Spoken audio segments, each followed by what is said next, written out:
কুমার সাঙ্গাকারা এবং মাহেলা জয়বর্ধনে একসময় বাংলাদেশের সাথে খেলা হলে যা করতেন গোল্ড টেস্টে যেন সেটাই মনে করিয়ে দিলেন মুশফিকুর রহিম।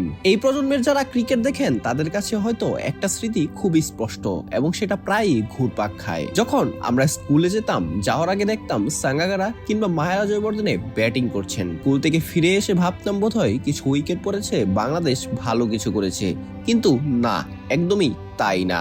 সেই একই দৃশ্য কুমার সাঙ্গাকারা এবং মাহেলা জয়বর্ধনে এখনো ক্রিজে টিকে আছেন। সেঞ্চুরি, ডাবল সেঞ্চুরি করার পর যেন বাংলাদেশি ফিল্ডারদের এক প্রকার কামলা খাটানো খাটাচ্ছেন। তাদের আউট করার কোনো উপায় না পেয়ে বাংলাদেশও খেলা ছেড়ে দিয়ে জাস্ট কোনো রকম বোলিংটা চালিয়ে যাচ্ছে।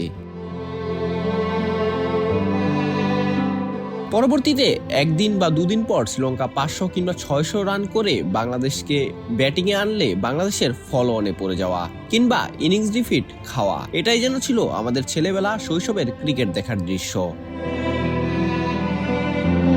আমরা আজ বড় হয়েছি, আর বার্ধক্যে এসে মুশফিক যেন কুমার সাঙ্গাকারা এবং মাহেলা জয়বর্ধনে বাংলাদেশের সাথে শৈশব কৈশোরে যেটা করতেন তেমনটাই মনে করিয়ে দিলেন মিস্টার ডিপেন্ডেবল। গোল্ড টেস্টে 45 রানে 3 উইকেট হারিয়ে ভালো বিপদে ছিল বাংলাদেশ, অথচ সেখান থেকে আজ দুদিন ধরে ক্রিজে বাংলাদেশের ভরসার প্রতীক হয়ে আছেন মুশফিকুর রহিম।